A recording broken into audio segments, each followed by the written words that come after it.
Most people believe they have reasonably accurate access to their own motives. Ask someone why they made a decision, and they'll give you a clean answer, usually a flattering one. I did it because it was the right thing to do. I left because I'd outgrown it. I said that because I was being honest. Most of that is fiction. Not lies exactly. Something stranger. Self-deception that feels, from the inside, exactly like the truth. This is the part people resist hardest. They can accept that other people deceive themselves.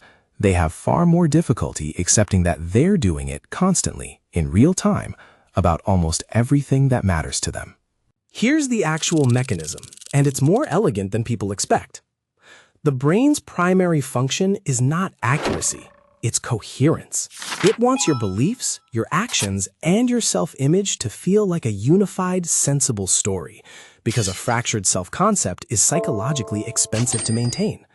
So, when something you did doesn't match who you believe you are, the brain doesn't usually update the self-image. It's far cheaper computationally to quietly rewrite the explanation for the behavior instead. This is what psychologists call motivated reasoning, and it's not a flaw in otherwise rational thinking. It is how thinking actually works by default in almost everyone, including the people who are most confident they're exempt from it. A landmark study from Princeton, published in 2017, had participants make decisions and then gave some of them false information suggesting they'd chosen differently than they actually had.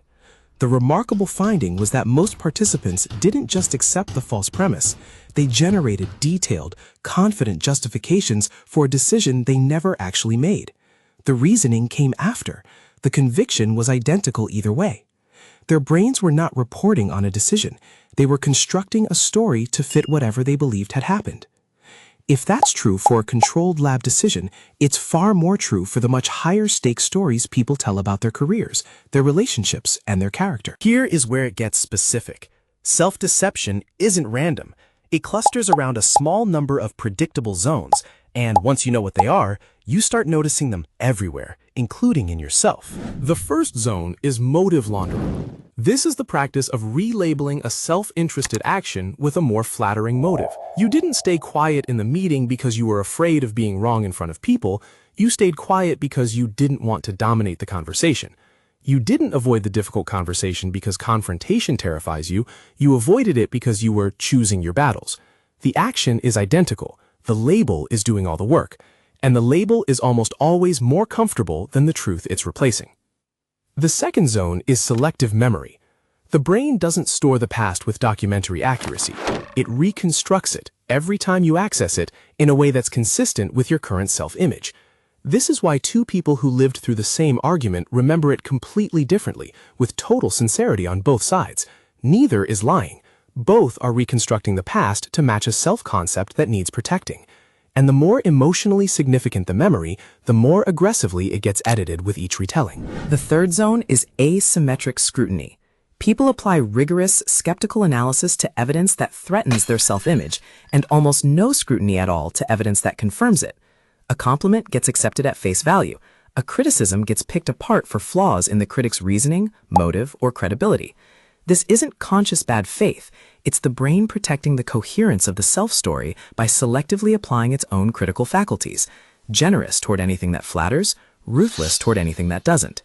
Seneca wrote, "We are all in the habit of excusing in ourselves what we condemn in others."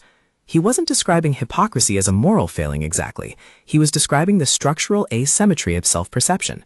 The same action gets evaluated through two completely different lenses depending on who performed it. And almost nobody experiences themselves applying a double standard. From the inside, it just feels like the standard. Most advice on this fails for an obvious reason. Be more self-aware. Get honest with yourself. These instructions assume the deception is available to conscious inspection, that you can simply choose to look harder and see clearly. But self-deception is specifically engineered to be invisible from the inside. That's the entire mechanism. You cannot out-effort a system whose function is to feel undetectable. So what actually works? Not effort, structure. 3 things. The first is outside view checking. Since self-deception operates by constructing a flattering internal narrative, the fix is deliberately consulting a perspective that isn't invested in that narrative. Before trusting your account of why you did something, ask, Would someone with no stake in how I look explain this the same way? Often the honest answer reveals a gap, and that gap is exactly where the self-deception was hiding. The second is behavior-first analysis. Instead of trusting your stated motive, look only at the pattern of your actual behavior over time, stripped of the story attached to it. If you say you value honesty but consistently avoid hard conversations, the behavior is the more reliable data. Motives are narrated after the fact to feel good. Patterns are observed over time without anyone managing how they look. When the two conflict, trust the pattern. The third is delayed interpretation. The justification for a decision or action almost always arrives faster than honest reflection can happen. Build in delay deliberately. After a significant decision, wait before settling on why you made it. Sit with the discomfort of not having a tidy explanation yet. The story that would have arrived instantly is usually the flattering one. The story that survives a few days of actual reflection is usually closer to true. Here's the practical version. Pick one recurring justification you give yourself about a habit, a relationship pattern, a decision you keep defending the same way. Write down the justification exactly as you'd normally say it. Then write down separately only the observable facts, what actually happened with no interpretation attached. Compare the two. Most people find a meaningful gap. That gap isn't a character flaw. It's just the place where the story diverged from the data. You are not lying to other people nearly as often as you think. You are lying to yourself constantly and calling it understanding.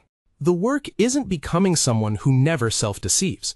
Nobody achieves that. Not the most rigorous thinkers, not the most self-aware people you know.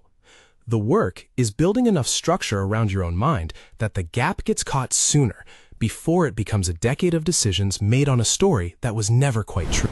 If this one landed, subscribe, because the people who understand these patterns always stay one step ahead.